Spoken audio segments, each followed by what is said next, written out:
O Check-up no rádio. Panorama 95 apresenta Check-up no rádio. Check-up no rádio, hoje recebendo o médico otorrino Dr. Enio Lobo, que participa toda quarta-feira aqui do nosso programa. O nosso WhatsApp para perguntas é o 992053030. Dr. Enio, bom dia, seja bem-vindo aqui ao nosso Panorama 95. Muito obrigado, Marcos. Bom dia a você, bom dia a todos os ouvintes do Panorama 95. Acho bacana quando o Dr. Enio traz para cá uns nomes estranhos, né? Que até para a gente pronunciar dá trabalho, viu? Vamos falar hoje sobre presbiacusia. E aí, doutor Enio? Presbiacusia, vamos lá. Ontem, quando eu propus o tema, Marcos já disse que ia diretamente para o Google descobrir o que era isso.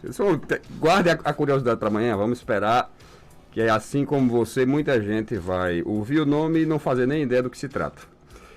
Presbiacusia nada mais é do que a perda de audição própria do envelhecimento. A gente vai envelhecendo, o ouvido, obviamente, vai nos acompanhando. E vai diminuindo o potencial efetivo dele, vai diminuindo a efetividade e a eficácia de funcionamento. A gente, com o passar dos anos, vai, obviamente, ouvir pior do que ouvia na juventude. Então, a esse processo chama-se presbiacusia. O ouvido da gente ele funciona da seguinte forma. O som, quando penetra no canal auditivo externo, faz vibrar a membrana timpânica, o tímpano, que muita gente erradamente pensa que é a parte mais nobre do ouvido, e não é. Então o tímpano é o primeiro setor importante do ouvido, mas não é o mais importante. Então a vibração do tímpano faz vibrarem 3 ossinhos que tem dentro do ouvido. Você imagina os 3 ossinhos, as 3 falanges do seu dedo aí. Então na hora que o tímpano vibra, esses 3 ossinhos vão vibrar, vão se mexer entre si como os 3 ossinhos do dedo. E o último desses ossinhos vai fazer um movimento como se fosse um pistão dentro do ouvido interno. Esse sim é a parte mais importante do ouvido, que é a parte da cóclea, o ouvido interno. Então essa cóclea, esse ouvido interno, ele é como um tubo enrolado sobre o próprio eixo, como um caracol. Dentro desse tubo tem líquido, então esse pistão é que vai provocar uma espécie de onda líquida no ouvido interno. E essa onda líquida é captada por um grupo especial de células, que são as células ciliadas. E assim, através desse mecanismo, a gente ouve. Esse pelinho, esses cílios dessas células se mexem e isso estimula a audição. É esse o mecanismo, de uma forma obviamente muito simplificada, para que quem está ouvindo possa entender como é que funciona o ouvido. E o que acontece? Com o passar dos anos, essas células ciliadas, esse grupo especial de células, vai perdendo a função. Ele não consegue mais captar a vibração dessa onda líquida, desse líquido.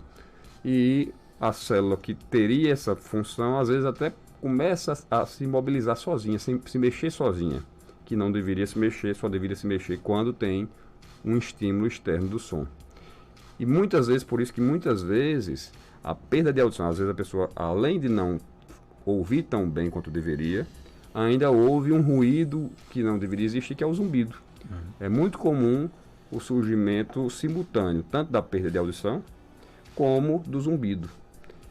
E como a perda de audição é muito sutil, ela vai progredindo lentamente, a pessoa, quando vai perceber, já está com uma perda grande, é muito comum o primeiro sintoma ser o zumbido. A pessoa começa a perceber o zumbido, quando vai investigar a causa, a gente percebe que ele já tem também algum grau de perda auditiva, pouco prejudicial ao convívio social, à comunicação interpessoal, quer dizer, a pessoa consegue se comunicar muito bem ainda, mas já acusa, quando vai fazer o teste, a avaliação auditiva, acusa que tem já uma perda auditiva, e essa perda auditiva é a causa do zumbido. Agora, você pode chegar à velhice com uma audição impecável ou não? Muito, muito, muito raro. O organismo da gente ele é muito variável de uma pessoa para outra. Por isso que eu digo no meu consultório que quando o paciente já chega com uma perda de audição, eu nunca digo que é da idade. Eu digo que é um processo natural do envelhecimento. E isso é individual. Do mesmo jeito que a gente observa uma pessoa, um senhor chegar aos 100 anos, inteirão, ainda caminhando, com a cabeça boa, fazendo ainda as suas atividades diárias relativamente bem. O meu pai tem 87, ele faz tudo ainda, a cabeça é perfeita, é melhor do que, eu acho que qualquer um dos filhos dele ainda. Cabeça e dele, escuta bem. A audição dele já tem algum prejuízo. E tem gente que com 60 anos é praticamente incapaz, já não consegue mais exercer suas atividades normais, já tem uma demência senil, já tem um Alzheimer instalado.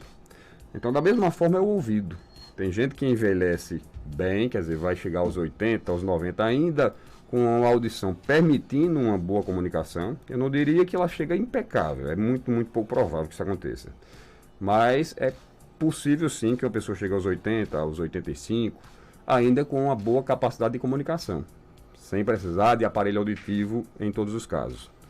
Mas é pouco provável que isso aconteça. Agora, o inverso também acontece.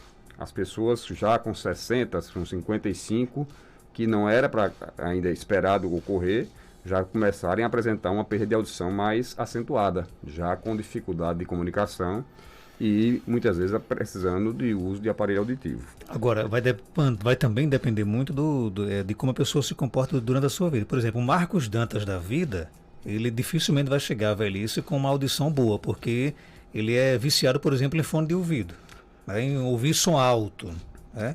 Então, é um diagnóstico terrível, né? Perfeito, isso aí é fundamental. O estilo de vida da pessoa é fundamental para a saúde auditiva, principalmente a saúde auditiva futura.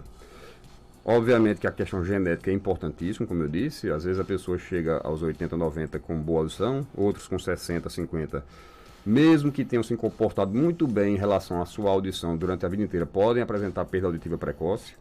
Mas aquelas pessoas que se submetem a um excesso de ruído durante a vida, com certeza, aí sim, com certeza, pagarão um preço no futuro por essa exposição excessiva.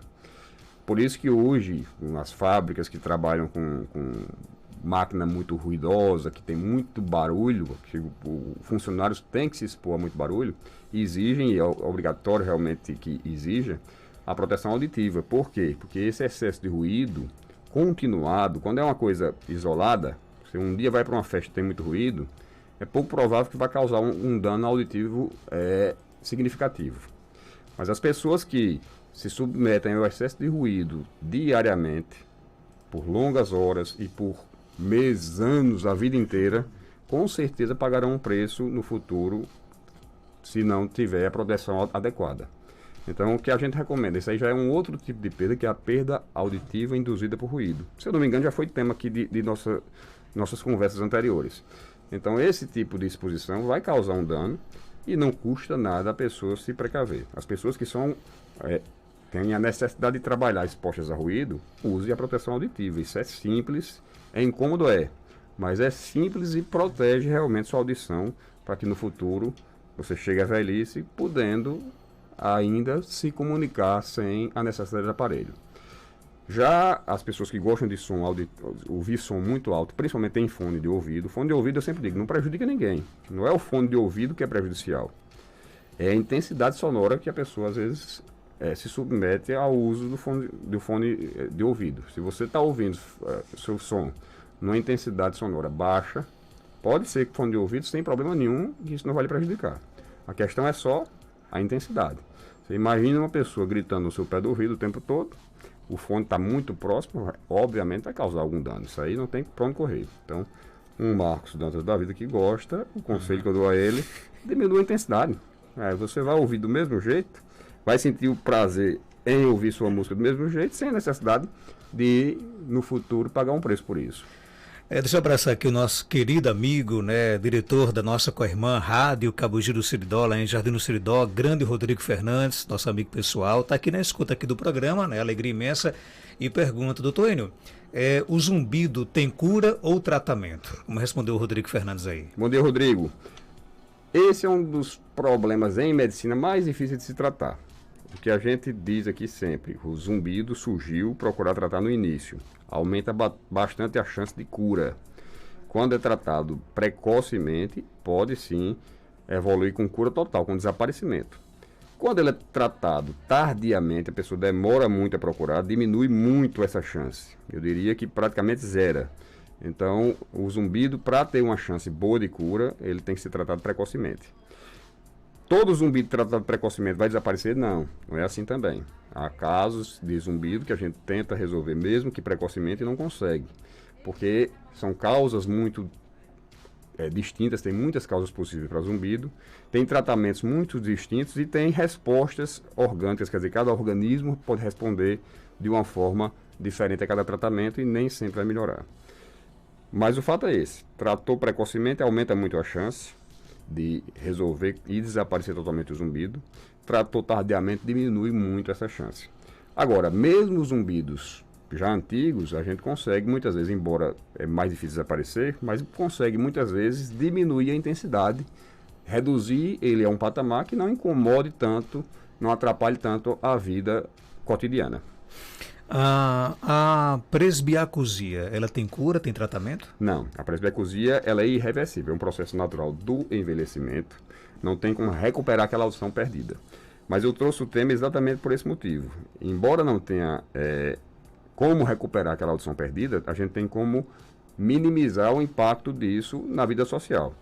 Um idoso de 80 anos e 70 anos, cabeça boa, ativo, e que perde praticamente a capacidade de se comunicar, vai conversar com um familiar, não entende, qual a tendência natural dele é se retrair. Vai se retrair, vai se inibir, não vai querer conversar porque não consegue compreender o que está sendo dito. Muitas vezes até o próprio interlocutor, quer dizer, a própria família perde a paciência porque o idoso não está ouvindo. E isso termina sendo uma tragédia para o efeito psicológico do paciente. Ele se retrai, a cabeça que era boa começa a, digamos, entre aspas, enferrujar. A pessoa que não se comunica termina tendo uma precocidade maior no envelhecimento cerebral. E isso traz danos importantíssimos para o idoso. Então, o que a gente recomenda? Não se acanhe, não se encolha e não deixe de aceitar o uso do aparelho auditivo, que é a solução para isso. O aparelho de amplificação sonora individual, ele não vai ser nunca igual ao que a natureza criou, que Deus criou. Ninguém espere botar o aparelho e sair escutando como escutava aos 18 anos. Isso, mas chega perto? Não, isso infelizmente não se traduz em realidade. O aparelho, como é que ele funciona? Ele é um amplificador sonoro, na verdade. É como se ele processasse o som e ampliasse a intensidade desse som. E aí a pessoa passa a ter capacidade de ouvir. Só que é um aparelho eletrônico. No começo, causa dificuldade em adaptação. Não é como o óculos que você bota, já melhora na hora e você se adapta com uma facilidade grande. Algumas pessoas têm, inclusive, dificuldade de se adaptar com óculos quando o grau está muito grande. A mesma coisa acontece com o aparelho. Quanto maior a perda auditiva, quanto mais tarde a pessoa deixar para usar o aparelho, maior vai ser a dificuldade de adaptação. Então, o que eu trouxe aqui também é para reforçar. Quem precisa de aparelho auditivo, não fique com vergonha de usar, porque isso não faz vergonha nenhuma. Usar um aparelho é a mesma coisa de usar um óculos.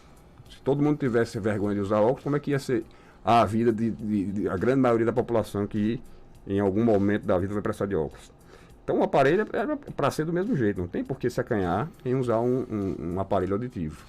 Faz parte do processo natural do envelhecimento. Todos nós, quem envelhecer, terá diminuição na audição, então não tem para onde correr. A gente vai ter essa diminuição e quando ocorrer, e que for necessário, usar o aparelho. Não custa nada a pessoa se submeter ao uso do aparelho. Pelo contrário, só traz benefícios, mas lembrando que no início vai ter uma adaptação mais difícil e a pessoa deve insistir, mesmo que ele incomode um pouco no começo, porque os sons vão ser diferentes. A frequência auditiva ela se torna, às vezes, em algumas frequências, incômoda. Mesmo assim, o paciente persista no uso do aparelho, porque uma hora a adaptação vai ocorrer. E na hora que ocorrer essa adaptação, o benefício vai ser imenso. Agora, antes de usar o aparelho, é importante, é primordial que passe pelo otorrino, né? É fundamental que ele seja avaliado, obviamente, de preferência por um especialista, mas por um médico, pelo menos. Porque o aparelho auditivo ele não é feito à toa. Ele tem que ser feito sob encomenda para cada paciente. Não é chegar assim, fulano tinha um aparelho, faleceu, e eu que sou da família vou usar o aparelho dele para ver se dá certo. Não. O aparelho, como é que ele funciona? A audição da gente, ela funciona em diferentes frequências auditivas, em diferentes tons, digamos assim. Desde os tons mais graves até os tons mais agudos. Então, quando a gente faz um exame de audição, uma audiometria, são testados pelo menos 8 frequências. Em alguns aparelhos até mais que isso. Mas no mínimo 8 frequências são testadas, desde o som mais grave, que é 250, até o mais agudo, que é de 8.000 Hz. Então é marcado a perda de audição em cada frequência dessa. É traçado um gráfico para ver quanto ele perdeu em cada frequência. Então o aparelho, quando ele é feito para um certo paciente, ele é regulado em cada frequência daquela, em 250, em 500, em 1.000 e assim por diante, de acordo com a perda de cada paciente. Então, como são 8 frequências diferentes, é muito pouco provável que duas pessoas tenham exatamente a mesma perda em todas as frequências. De modo que um aparelho é individual, ele só serve para aquela pessoa. Raras as exceções, é quase tirar na Mega Sena que o aparelho de fulano tenha exatamente a mesma regulagem, o mesmo, a mesma calibração para a perda de Beltrano. Isso agora me deixou curioso. Quem não consegue ouvir nada, ele pode ouvir com o aparelho? Perda total de audição, perda total, o aparelho não vai resolver, não. Não faz milagre. Não faz milagre também. Para deixar para ouvir, tentar usar um aparelho com perda total, ele não vai surtir efeito. O aparelho ele pode ser muito útil, por exemplo, uma criança que nasce com uma perda grande, mesmo que seja total. Nesses casos, a criança que nasceu com perda total, geralmente há uma indicação de um outro tipo de procedimento, que é a implantação do implante coclear, tá certo? Só que na maioria dos casos, quase 100% dos casos, antes de se fazer o implante, mesmo que o aparelho não vá resolver a situação da criança, se faz o uso do aparelho para já começar um estágio de adaptação. Então, mesmo a criança que nasce surda, que vai fazer um implante coclear para corrigir o problema, a tendência é que antes de se fazer o implante, ela use o aparelho e mesmo com o uso do aparelho, a família vai notar algum benefício. Ela não vai compreender tudo, não vai entender tudo que se fala, mas ela vai ficar atenta às ações, ela vai ouvir muito melhor do que ouvia sem o aparelho, naturalmente. Mas igual recuperar bem a audição, não vai recuperar. Então, para perdas totais, a solução não é o aparelho. Aí já é um outro procedimento que seria o implante coclear. A nossa ouvinte pergunta aqui, doutor Enio, por que o idoso com aparelho auditivo tende a falar bem mais baixinho? Está acontecendo com minha avó. Na verdade, assim, aí é multifatorial. Primeiro, a pessoa que estava sem aparelho, ela não tinha noção da intensidade sonora que a estava circundando. Quer dizer, a pessoa perde a noção. Se você, Marcos, que está conversando comigo, eu tenho uma perda de audição, por exemplo. Eu que tenho uma perda de audição, eu não tenho noção do quão alto você está falando ou baixo. Então a tendência é que quem tem a perda de audição comece a aumentar um pouco esse volume. Na hora que essa perda de audição é corrigida com o uso do aparelho, há uma tendência natural do inverso. A pessoa que estava falando um pouco mais alto, baixar a voz. Ela vai ver que não tem necessidade de falar tão alto, porque ela vai ouvir a própria voz melhor. Então ela termina baixando o tom de voz e, às vezes, até um pouco além do que seria o ideal. Normalmente isso é uma questão de adaptação. Com o passar do tempo, ela vai voltando a um tom normal, principalmente se as pessoas ao redor disserem, vovó, mamãe, pode falar um pouco mais alto, que eu não estou ouvindo o que a senhora está falando. Ela começa a regular esse tom. A outra questão é o problema da presbifonia. O envelhecimento também do aparelho vocal. A gente, quando fala, usa a laringe. A laringe, ela também vai envelhecer e também vai perder a capacidade plena dela.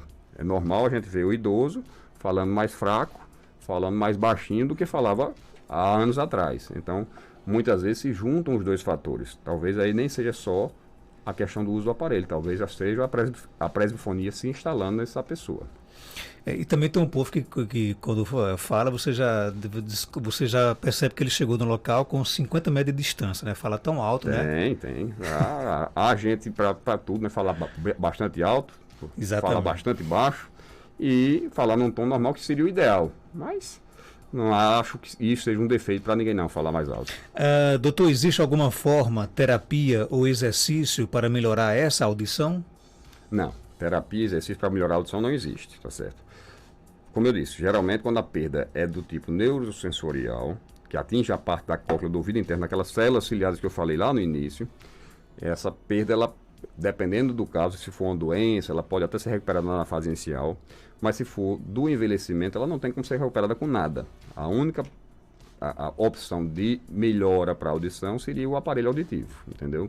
Então não há como a gente dizer, vou fazer uma fisioterapia auditiva e vai melhorar a audição de fulano ou beltrano, não vai. Isso aí não existe. Agora, o que pode acontecer é que a pessoa que está usando o aparelho, fazendo algum tipo de terapia, tanto do tratamento psicológico, como às vezes até no tratamento com fonoaudiólogo ou fonoaudióloga, se adapte melhor ao aparelho. Mas recuperar a audição não é esse o objetivo.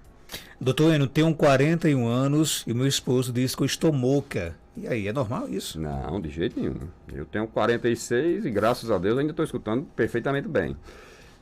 Isso comprovadamente através de exame que eu fiz um dia desse. Bom, no caso dela, que tem 41, não é normal de jeito nenhum. Se a família está percebendo diminuição na audição, alguma coisa pode realmente existir de realidade. Muitas vezes a pessoa está concentrada em alguma atividade que está fazendo, ou está distraída, ao contrário, pensando na vida, e a outra fala e ela não é nem que não ouviu, não captou a informação, não prestou atenção no que estava sendo dito. E isso pode ser interpretado como perda de audição. Mas outras vezes pode ser uma perda de audição real. Então, nesse caso dela, que é jovem, eu sugiro que ela corra, procure fazer uma avaliação auditiva para ver realmente se ela tem perda, porque se tiver, como eu disse, boa parte das perdas auditivas no início podem ser revertidas ou estabilizadas. Se deixar progredir muito, é mais difícil recuperar. Tem mais perguntas chegando. Bom dia. Bom dia, Marcos Dantas.